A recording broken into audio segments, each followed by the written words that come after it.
students, today we are going to understand, analyze and appreciate Vikram Seth's poem Round and Round. Before we go deep into the details of the poem, let us understand the background information to the genre. Indian English poetry, popularly called Indo-Anglian or Indo-English poetry, made its humble beginning under unfavorable circumstances and passed through a bad phase. It came into existence with the British rule and blossomed in the hands of Henry Derozio, Kasi Prasad Ghose and the renowned members of the Dutt family. Derozio, who is rightly called the national bard of modern India, wrote The Fakir of Jahangir and other poems in 1823, which describes the fate of a Brahmin widow.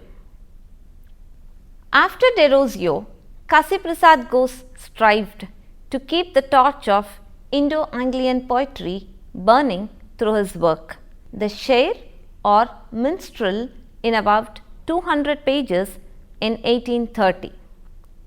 Ghose wrote a number of poems on Indian festivals, yet Sir Walter Scott's influence was very apparent in his poetry. Professor Dunn rightly remarked his verse, agreeably imitative and everywhere pleasing. The second quarter of the 19th century witnessed the writings of the talented members of the Dutt family like Guru Charan Dutt, Raj Naren Dutt, Michael Madhusudan Dutt and Shoshi Chandar Dutt. They composed verses of different length and quality. But Madhusudan Dutt produced a long musical romance in English, The Captive Lady, in the year 1849, that dealt with the love adventures of Prithviraj Chauhan and Sanyogita. Rabindranath Tagore, a Bengali writer, occupied a significant position in Indo-Anglian poetry. His Gitanjali, a prose poem, brought him worldwide attention. He is now recognized as the poet of the world. Other notable poets during this period were Swami Vivekananda, Malabari, J.M. Tagore, A.M. Kunte, Brajendranath Seal, D.L. Roy, N.W. Pai, Nizamud Jung, Piroz P. Meherji, Ardeshir M. Modi and Ezekiel Cohen, Sri Aurobindo and Sarojini Naidu. Indian English literature, which began in the 19th century, moved slowly and recorded a stinted growth, but came to a fruitful identity by the end of 19th century and early 20th century. The first award in poetry came in the year 1981 for Jayant Mahapatra's poetry volume titled Relationship. Consequently, till the end of the 80s, awards for poetry were given to poets like Nizam Ezekiel, K. N. Dharuwala, Kamla Das and Shiv K. Kumar. Along with these poets, a few more poets comprised the new generation poets after 1930. This new generation poets after independence grew in 3 decades from the beginning of the 50s till the end of 70s. They provided newer attitudes and sensibility, to some extent better than the earlier group of the poets of the early century. Post-independence Indian English poetry emanated like a movement where not only the above mentioned poets but also many other poets were involved. Bruce King, speaking about the movement, said, "The poetry is part of the process of modernization, which includes urbanization, industrialization, mobility, independence, social change increased communication, national and international transportation networks, mass education, and resulting paradox that as an independent national culture emerges, it also participates in the international, modern, usually westernized world. P.K. Jagdev, in his unpublished thesis titled Post-Independence Indo-Anglian Poetry, submitted to Utkal University in the year 1997, presented a detailed analysis of the 3-decade growth of Indian English poetry.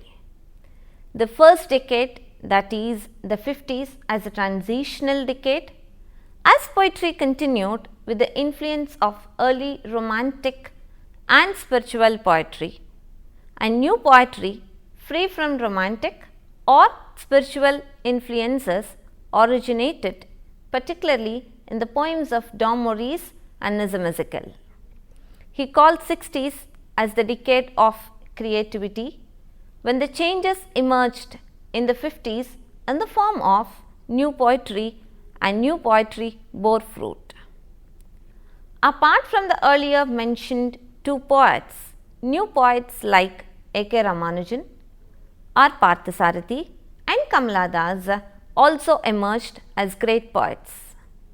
The 70s is called as a decade of expansion and consolidation, where newer poets like Jayant Mahapatra, K.N. Daruwala and Shiv K. Kumar established their stand. Thus, the journey of Indo-English poetry is a journey of origin, growth and development, and finally sustenance.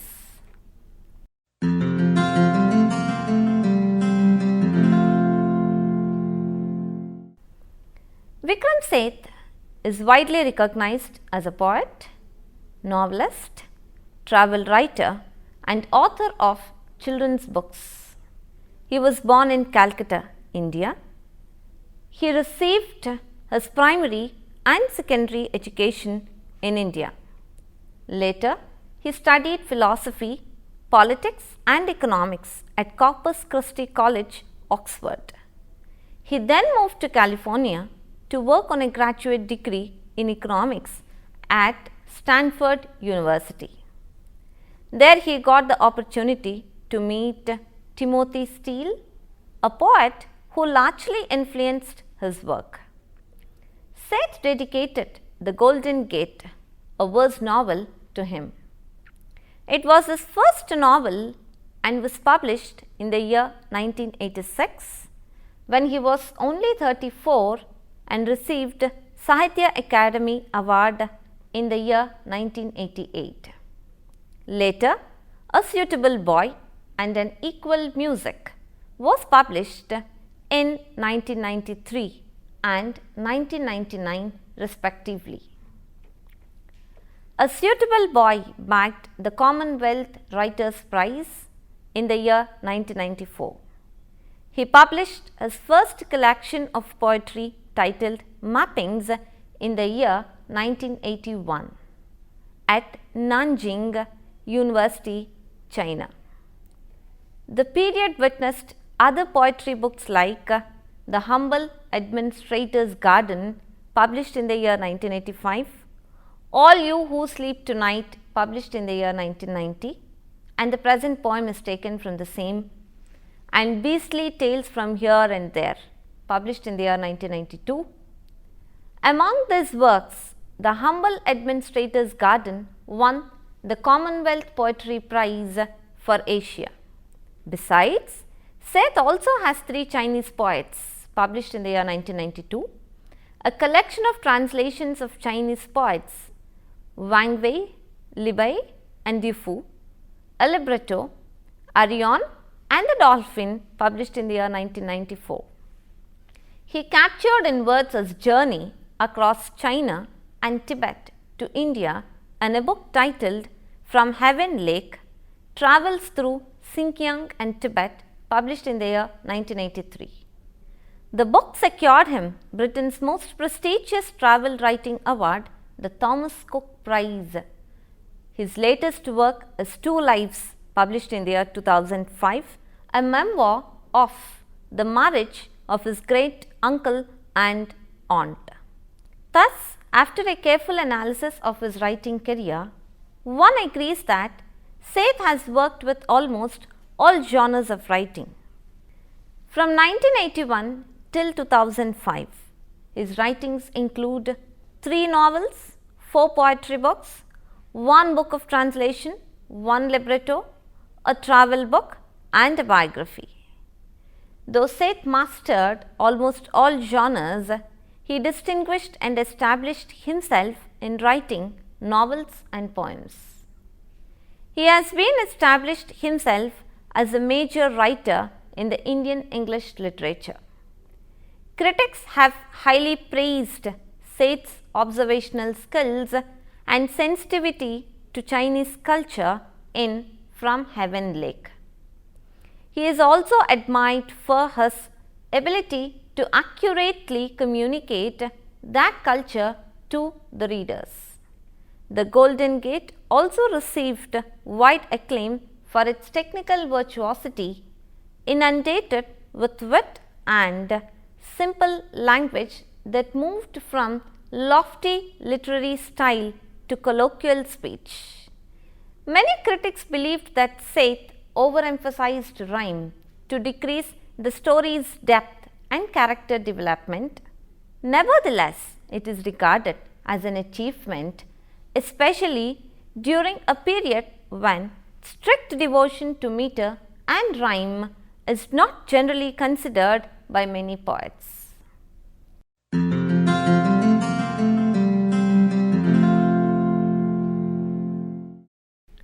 The present poem Round and Round is taken from All You Who Sleep Tonight, which has 5 subsections, a total 53 poems, including 20 poems of 4 lines each, titled Quatrains. The other subsections are Romantic Residue, which has 9 poems. In Other Voices, it has 5 poems. In Other Places, it has 9 poems. And fourth, Mediations of the Heart, which has 10 poems. Round and Round is the first poem of the subsection Romantic Residue that deals with real life situations. The poem begins by describing a long and miserable journey. The poet describes the journey as long as the journey began in the morning and continued till night. It is described as wretched, as the ever joyful small babies also cried. The happy mood of the passengers was also exhausted because of the tedious journey. The plane jerked and his foot got drenched in whiskey as the flight swayed in an unusual manner. Finally, the poet managed to complete his journey and eventually reached the baggage claim to collect the bag. The second stanza describes the situation near the baggage claim. The passengers stood standstill, eagerly observing the whirligig that moved in a circular motion, carrying all the bags on it. The restless passengers found their bags, which are either in perfect condition or lightly weather beaten. While all the passengers were busy collecting their bags, a red small suitcase that moved around caught the poet's attention. The poet calls his eyes foolish as he paid lot of attention watching the small red suitcase that was not his at all. The third stanza concludes the journey. The poet looks at the bag and identifies it. He asserts that he knew the bag and it must be hers, whom he did not meet from 7 years. The metal plates on the carousel made a screechy noise and rattled, signaling a pause, and the poet's memories ringed in his mind and constantly talked about his association with the owner of the bag. An old man pulled the bag from the baggage claim without any sense of belongingness. The poet also pulled the bags mechanically when his bags appeared. The poem can be divided into 3 phases for a better understanding. The poem begins with the mention to an exasperating and tedious journey. After a long wretched flight that stretched from daylight into night, where babies wept and tempers shattered, and the plane lurched and whiskey splattered on my plastic food.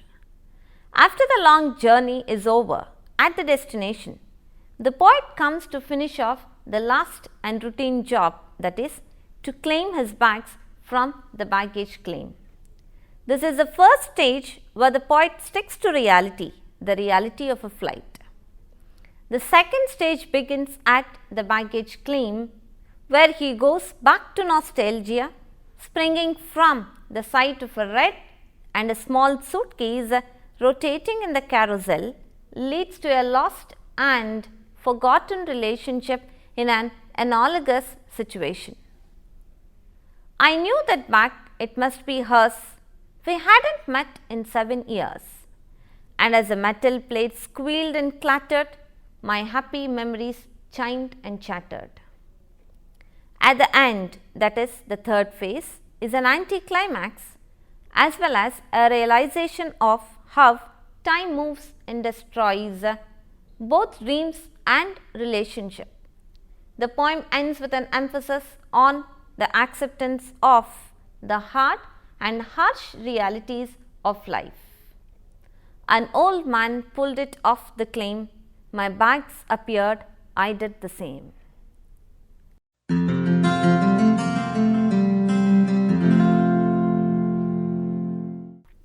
The poem revolves around a real situation, leading to the reminiscence of relationship and again back to actuality in a rhyming pattern. The poet goes back to the past and returns to the present with ease. I knew that bag, it must be hers. We hadn't met in 7 years. The poet rightly explains how time moves without waiting for anybody or anything. Time also exhibits its major characteristic feature, that is, as it moves, it shatters dreams as well as relationship, resuming the strength to face and accept the harsh and hard realities of life and of the present as well. When his eyes catch the attention of the red and small suitcase which is pulled off, the irony and the acceptance of the situation is quite evident, where almost invisibly the happiness of the memory melange with the anguish of the present reality, and the young age fades into the old age. This is clearly indicated in the poem when the poet says, an old man pulled it off the claim. Love and relationship is also an important theme of the poem. He recognizes the small red suitcase even after many years. He talks about the broken and forgotten relationship when he asserts that they haven't met in 7 years. Both the past and the present occupy an important facet of the most of the poems of the subsection romantic residue. For example, in the poem Protocols, the intimacy of past love is contrasted and contradicted with the pain of the present broken love. Now that the facts are plain, the placid surface cracked, the protocols of friendship broken, and in a related reference to nature, the poet wishes affection and happiness to her, free from whatever may be her sorrow. May the sun burn away these footprints on the lawn and hold you in its warmth and keeping. Similarly, in the poem Round and Round, the poet goes back to nostalgia after watching the small red suitcase and immediately returns to the present when an old man pulls it off at the baggage claim.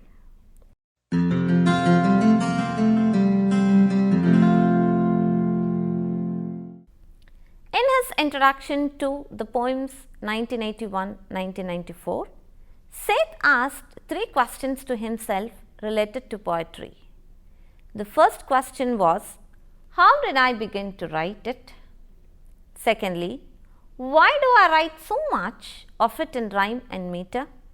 Thirdly, do I see myself as an Indian or American or Commonwealth writer and as a poet or a novelist? Surprisingly, he himself answered them.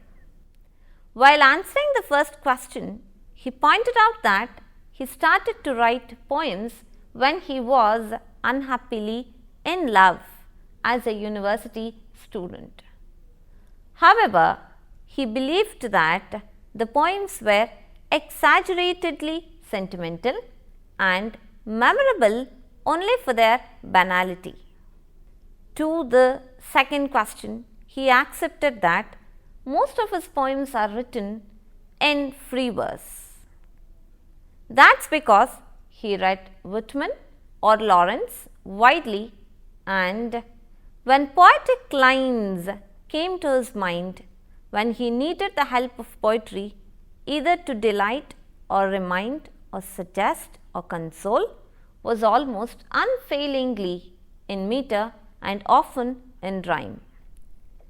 Simultaneously, he pointed out it was rather difficult to explain the emotional power of such poetry and said that since verse and form is what I usually find myself writing.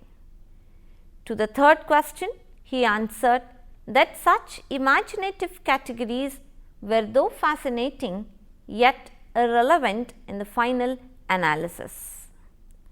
Vikram Seth's poetic style is dominant by many remarkable features.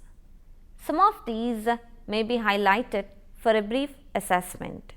Firstly, though he has strong inclination towards arranging his poems on the lines of a prose in a prose pattern, yet he freely exploits rhyme, half rhyme, even in the style of a song whenever the situation demands. The following examples from his poems help us to understand his use of end rhyme in the combination of prose and conversational style. Another example from Round and Round proves the point. After a long and wretched flight that stretched from daylight into night, where babies wept and tempers shattered, and the plane lurched and whiskey splattered. No matter what the rhythmic arrangement is, there is invariably a blend of prose style which is often conversational in tone and at times argumentative. At the same time, it may be noted that this merge of prose and poetry is totally accomplished. The prose aspect in poetry enumerates a very pleasing dimension to the overall aesthetic invocation to Seth's poetry. A notable aspect of Seth's poetic style is his everyday use of epithets, which are present in large numbers and in almost every poem. He can be compared to Keats in this aspect. The epithets provide compact and real images by themselves.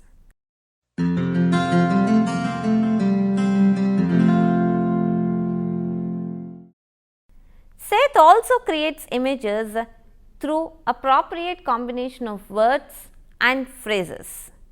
Contextually, they are limited yet provide evocative pictures to enrich the poetic structure. Even plain words with adjectival and fine refinement provides an important element to the totality of Seth's writing style. Some such words used in the poem may be listed as plane lurched, plastic food, foolish eyes, brave suitcase, etc. In a different way, the words also reveal a context, a situation, even a frame of mind or ambience.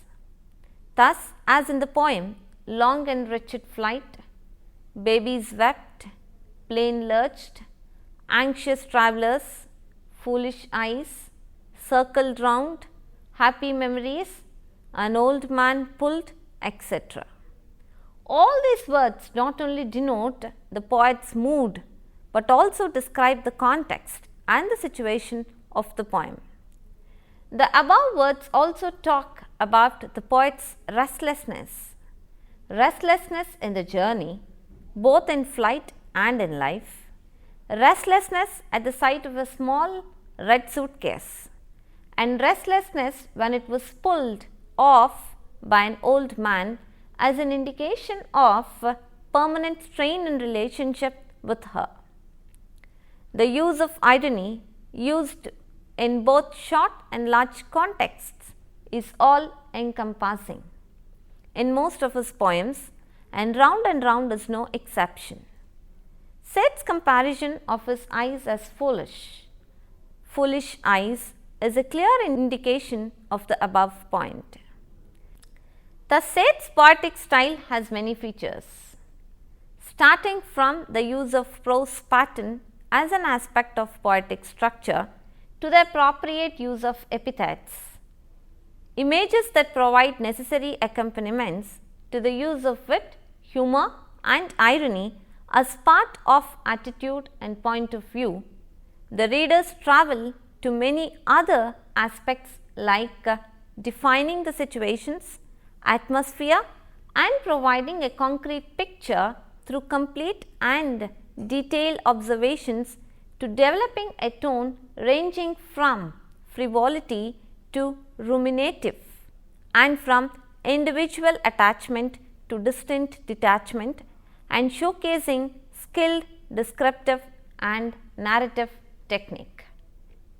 Finally, another interesting feature of Seth's style is it echoes the style of many past poets, especially British poets like T.S. Eliot, Keats, Wordsworth, Arnold, Fitzgerald, Donne, Yeats, Shakespeare, Larkin, as well as to European authors like Homer and Dante, and even Indian poets like Nizam Ezekiel.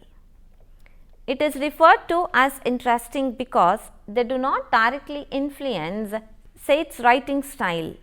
They come along lightly and casually without much strain and support illuminatingly in particular contexts. Let us conclude.